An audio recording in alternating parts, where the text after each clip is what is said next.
Peter പണം കൊടുത്തതും പ്രതിസന്ധിയാക്കും എന്നുള്ളത് കൊണ്ടാണല്ലോ പോലീസിൽ പരാതി കൊടുക്കാത്തതെന്നാണ് താങ്കളുടെ വാദം. ഞാനത് അംഗീകരിക്കുന്നു.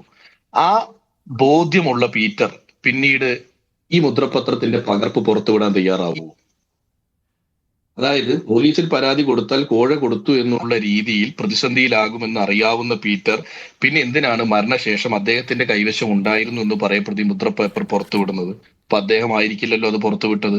അപ്പൊ പീറ്ററും വിജയേട്ടനും തമ്മിലുള്ള എഗ്രിമെന്റിൽ ഇവരുടെ സാന്നിധ്യത്തിൽ ഒന്നാം കക്ഷിയുടെ കയ്യിൽ മാത്രം ഉണ്ടായിരിക്കുമെന്ന് ഉടമ്പടിയിലുള്ള മുദ്രപത്രം വേറെ ആരുടെ കയ്യിലും ഉണ്ടായിരുന്നല്ലോ.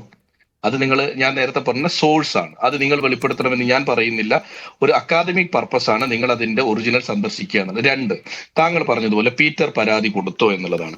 2019 10-ാം മാസത്തിലാണ് ഈ ഉടമ്പടി ഉണ്ടാകുന്നത്. പീറ്ററും വിജയേട്ടനും തമ്മിലുള്ള ഉടമ്പടിയുടെ ഡേറ്റ് ലോഫന്റെ കയ്യിൽ അതിന്റെ ഡോക്യുമെന്റ് ഉണ്ടെങ്കിൽ ഒന്ന് നോക്കണം. 19 ആവാനാണ് സാധ്യത. ഡേറ്റ് 10-ാം മാസമാണ് എന്തായാലും, അല്ലെ? അത് കഴിഞ്ഞ് വിജയേട്ടൻ KPCCക്ക് ഒരു പരാതി കൊടുക്കുന്നു എന്ന് പറയുന്ന ഒരു കത്ത്. ഈ കത്തിന് ശേഷം രണ്ട് അന്വേഷണങ്ങൾ വയനാട് ജില്ലയിൽ നടന്നു. ഒന്ന്, KPCC നിയോഗിച്ച 2 അംഗങ്ങൾ വന്ന് ഇവിടെ ഒരു അന്വേഷണം നടത്തി ബാങ്കുമായി ബന്ധപ്പെട്ട അലിഗേഷൻ. ജില്ലാ കോൺഗ്രസ് കമ്മിറ്റി 3 പേരടങ്ങുന്ന ഒരു സമിതിയെ വെച്ച് അന്വേഷണം നടത്തി. അത് പബ്ലിക്കായിരുന്നു. അത് വയനാട്ടിലെ മാധ്യമങ്ങളിൽ ചർച്ചയായതാണ്. ആ ഡേറ്റും സമയവും അടക്കം പ്രസിദ്ധീകരിച്ചുകൊണ്ടായിരുന്നു ജില്ലാ കോൺഗ്രസ് കമ്മിറ്റിയുടെ ഈ അന്വേഷണ സമിതി ബത്തേരിയിൽ ഒരു സിറ്റിംഗ് നടത്തിയത്. അതിൽ പല ആളുകളും വന്ന് മൊഴി കൊടുത്തിട്ടുണ്ട്. പല ആളുകൾ പല ആക്ഷേപങ്ങൾ പറഞ്ഞിട്ടുണ്ട്. ഈ പരാതികളിൽ ഒന്നും NM വിജയൻ എന്ന് പറയുന്ന വ്യക്തി പണം വാങ്ങി എന്ന് പറഞ്ഞൊരു പരാതി വന്നിട്ടില്ല. ഒന്ന്.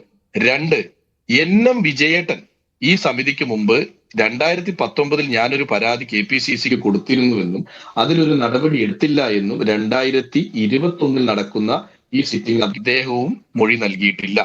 ഞങ്ങൾ അവിടെ കേട്ട ആളുകളുടെ അടിസ്ഥാനത്തിൽ ഒരു റിപ്പോർട്ട് തയ്യാറാക്കുകയും ആ റിപ്പോർട്ട് കേരള പ്രദേശ് കോൺഗ്രസ് കമ്മിറ്റിക്ക് സമർപ്പിക്കുകയും അർബൻ ബാങ്കിന്റെ ചെയർമാൻ ആയിരുന്ന ഡോക്ടർ സണ്ണി എന്ന് പറയുന്ന വ്യക്തിയെയും ഇതിന് ഈ നിയമവിരുദ്ധമായ പ്രവർത്തനങ്ങൾക്ക് അവരെ സഹായിക്കുകയും നേതൃത്വം നൽകിയ ഗോപിനാഥൻ എന്ന് പറയുന്ന വ്യക്തിയെയും പാർട്ടിയിൽ നിന്നും സസ്പെൻഡ് ചെയ്ത് ഞങ്ങൾ മാറ്റി നിർത്തി.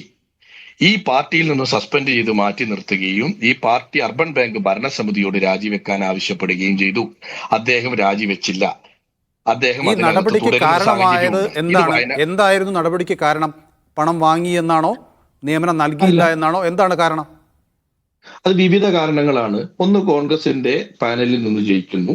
അതിനുശേഷം CPM-മായി ബന്ധപ്പെട്ട് ചില രീതിയിലുള്ള നീക്കങ്ങൾ അവിടെ നടത്തുന്നു. കോൺഗ്രസിലെ അവിടെ നിന്ന് ജയിച്ച ഞങ്ങളുടെ അർബൻ ബാങ്ക് ഡയറക്ടർമാരടക്കമുള്ള ആളുകളെ 2 തട്ടിലാക്കി നിർത്തുന്നു. ഒരു തട്ട് ഇദ്ദേഹത്തിനോടൊപ്പം നിൽക്കുന്ന ആളുകൾ. അവര് ഇത്തരത്തിൽ നിയമനങ്ങൾ, പലരോടും നിയമനങ്ങൾ പറയുന്നു, പണം വാങ്ങാൻ ശ്രമിക്കുന്നു, പണം വാങ്ങി എന്നുള്ള ആക്ഷേപങ്ങൾ.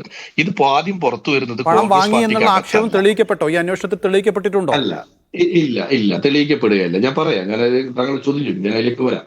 ഇതിനകത്ത് പത്രമാധ്യമങ്ങളിലാണ് അർബൻ ബാങ്കിലെ ഭരണസമിതിക്കെതിരെ അതിരൂക്ഷമായ രീതിയിലുള്ള വാർത്തകൾ വരുന്നു, സോഷ്യൽ മീഡിയയിൽ വരുന്നു. ഇതിനെക്കുറിച്ച് പാർട്ടി അന്വേഷിച്ചപ്പോൾ അർബൻ ബാങ്കിന്റെ ചെയർമാൻ എന്നുള്ള രീതിയിൽ ഡോക്ടർ സണ്ണിയുടെ നേതൃത്വത്തിൽ നടക്കുന്ന പ്രവർത്തനങ്ങളിൽ പല രീതിയിലുള്ള മോശമായ കാര്യങ്ങളുമുണ്ട്. ഈ പണം വാങ്ങി എന്ന് പറഞ്ഞ അവിടെ ആരും പരാതി കാര്യമായി തന്നിട്ടില്ല. പക്ഷേ പലരോടും നിയമനം ആവശ്യമുണ്ടെങ്കിൽ പണം വേണമെന്നുള്ള രീതിയിൽ സണ്ണി ആവശ്യപ്പെടുന്നു, അല്ലെങ്കിൽ സണ്ണിയുടെ ദൂതൻ വഴി ആവശ്യപ്പെടുന്നു എന്നുള്ളതും കോൺഗ്രസിന്റെ പ്രവർത്തകർക്ക് സ്വാഭാവികമായ ഒരു കോൺഗ്രസ് ബാങ്ക് ഭരിക്കുന്ന സമയത്ത് അവിടെ നമ്മളുടെ ഒരു ആളുകളാണ് എന്നുള്ള രീതിയിൽ അവിടെ കിട്ടുന്ന ചെറിയ ചെറിയ കാര്യങ്ങളൊക്കെ ഉണ്ടാവുമല്ലോ. സ്വാഭാവികമായി അവരുടെ ഒരു പ്രസ്റ്റീജ്. ഇത്തരം ചെറിയ ചെറിയ കാര്യങ്ങളൊക്കെ കോൺഗ്രസ് നടപടിക്ക് ഹേതുവാകാറുണ്ടോ ശ്രീ ശംസാദ്? കാരണം ഇതൊക്കെ കോൺഗ്രസ് നടന്നുകൊണ്ടിരിക്കുന്നതല്ലേ. ഞാൻ ചോദിക്കുന്നത്, പണവുമായി നിയമനത്തിന് പണം വാങ്ങുന്നു എന്നുള്ളതായിരുന്നു അവിടുത്തെ ഏറ്റവും വലിയ ആക്ഷേപം. ആ ആക്ഷേപം അന്വേഷിച്ച കോൺഗ്രസ് സമിതി എന്തുകൊണ്ടാണ് ഈ നടപടി എടുത്തത്? പണം വാങ്ങിയെന്ന് തെളിയിക്കപ്പെട്ടത് കൊണ്ടായിരിക്കില്ലേ? അല്ലല്ല, ഞാൻ പണം വാങ്ങി എന്ന് നമുക്ക് തെളിയിക്കാൻ പറ്റില്ലല്ലോ. കാരണം പണം ഈ കോൺഗ്രസ് പാർട്ടിയുടെ ഏതെങ്കിലും ഒരു നേതാവിന് കൊടുത്തു എന്നല്ല അവിടെ ആക്ഷേപം. അവിടെ സണ്ണി വക്കീൽ എന്ന് പറയുന്ന ബാങ്കിന്റെ പ്രസിഡന്റും ഗോപിനാഥൻ മാഷ് എന്ന് പറയുന്ന മുൻ കോൺഗ്രസിന്റെ ഒരു നേതാവും ചേർന്നുകൊണ്ട് ഇത്തരത്തിൽ പല രീതിയിൽ, ഇപ്പൊ താങ്കൾ വിചാരിക്കുന്നത് പോലെ നിയമനത്തിന്റെ പണം മാത്രമൊന്നുമല്ല അവിടുത്തെ വിഷയമായിട്ടുണ്ടായിരുന്നത്. അവിടെ ലോൺ കൊടുക്കുന്നതിൽ പോലും കമ്മീഷൻ ചോദിച്ചു എന്നുള്ള പ്രശ്നമുണ്ട്. താങ്കൾക്ക് അത് കേട്ടിട്ടുണ്ടോ എന്ന് എനിക്കറിയാം.